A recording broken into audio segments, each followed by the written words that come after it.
Hi అండి, welcome to STV. నేను మీ అభి. మొత్తానికైతే ఇందిరమ్మ L2 లబ్ధిదారులకైతే గుడ్ న్యూస్ అయితే వచ్చింది. గుడ్ న్యూస్ ఏంటి అంటే, ఏవైతే ఈ నిర్మించి పంపిణీ చేయకుండా ఏవైతే డబుల్ బెడ్రూమ్లు ఉన్నాయో అవి అయితే పంపిణీ చేయమని చెప్పేసి కలెక్టర్లకైతే ఆదేశాలు అయితే జారీ చేశారు మంత్రి పొంగులేటి శ్రీనివాసరెడ్డి గారు. ఇక వివరాలకు వెళ్ళిపోదాం. లక్ష ఇందిరమ్మ ఇండ్ల గ్రౌండింగ్, ఒక్కో ఇసుకకి 40 మెట్రిక్ టన్నుల ఇసుక ఉచితంగా ఇస్తున్నాం. ఇండ్ల నిర్మాణ పనులు పురోగతి బట్టి ప్రతి సోమవారం చెల్లింపులు చేస్తున్నట్టు వెల్లడి.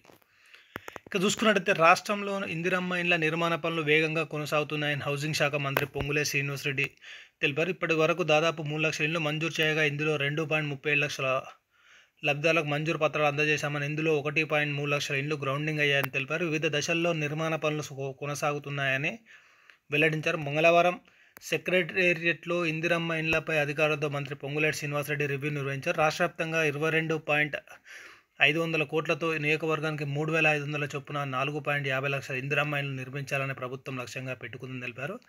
ఇక చూసుకోవచ్చు, ఈ నెల 23 వరకు జిహెచ్ఎంసీ మినహా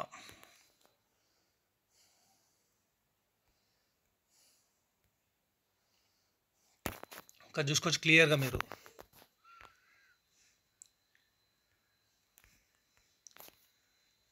ఈ నెల 23 వరకు జిహెచ్ఎంసీ మినహా రాష్ట్రంలోని 95 నియోజకవర్గాలకు గాను 88 నియోజకవర్గాల్లోనూ లబ్ధిదారుల ఎంపిక ప్రక్రియ పూర్తయిందని చెప్పారు. వర్షాకాలం సీజన్ దృష్టిలో పెట్టుకుని గ్రౌండింగ్ అయిన ఇండ్లను వీలైనంత త్వరగా బేస్మెంట్ పనులు పూర్తి చేసుకోవాలని నిరంతరం మానిటరింగ్ చేయాలని చెప్పేసి అధికారులకు అయితే చూసుకున్నారు. ఇక చూసుకున్నట్టయితే డబుల్ బెడ్రూమ్ సంబంధించి కూడా మనం ఈ వీడియోలో మాట్లాడుకుందాం. క్లియర్గా చూపెట్టే ప్రయత్నిస్తాం.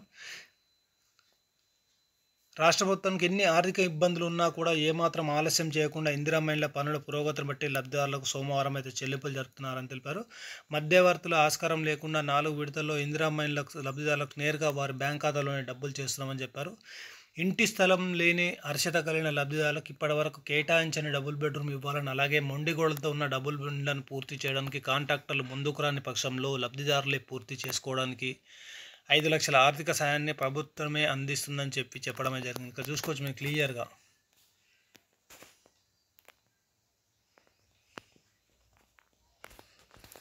ఇంటి స్థలాలు లేని అర్హత కలిగిన లబ్ధిదారులకు ఇప్పటి వరకు కేటాయించని, అంటే పంపిణీ చేయకుండా ఏవైతే వదిలిపెట్టిన డబుల్ బెడ్రూమ్ ఉన్నాయో అవి ఇవ్వాలని చెప్పేసి, అలాగే మొండి కూడా అంటే అసంపూర్తిగా నిర్మించినవి, అంటే కొన్ని గోడల స్థాయిలో, కొన్ని స్లాబ్ స్థాయిలో, కొన్ని ప్లాస్టింగ్, కొన్ని ఇతర ఏవైతే మౌలిక సదుపాయాలు అలాంటివి ఏవైతే ఉన్నాయో వాటిని పూర్తి చేయడానికి కాంట్రాక్టర్లు ముందుకు రాని పక్షంలో డైరెక్ట్ లబ్ధిదారులే పూర్తి చేసుకునేలా వారికి 5 లక్షల రూపాయలు శాంక్షన్ చేయాలని చెప్పేసి ప్రభుత్వం అయితే అధికారులు అయితే ఆదేశించడం జరిగింది. త్వరలోనే ఈ జిహెచ్ఎంసీలో మాత్రం ఈ ఇందిరమ్మ ఇండ్లు అయితే ఈ L2లో ఎవరైతే ఉన్నారో వీరికైతే ఈ గ్రేటర్ హైదరాబాద్లో నిర్మించిన డబుల్ బెడ్రూమ్ అన్ని పంపిణీ చేయాలని చెప్పేసి అధికారులు, ఎందుకంటే రాబోయే ఎలక్షన్లకు ముందే ఈ ఇందిరమ్మ ఇండ్ల కార్యక్రమం ఏదైతే ఉందో అది పంపిణీ చేయాలని చెప్పేసి మంత్రి పొంగులేటి శ్రీనివాసరెడ్డి గారు అయితే అధికారులను అయితే ఆదేశించారు.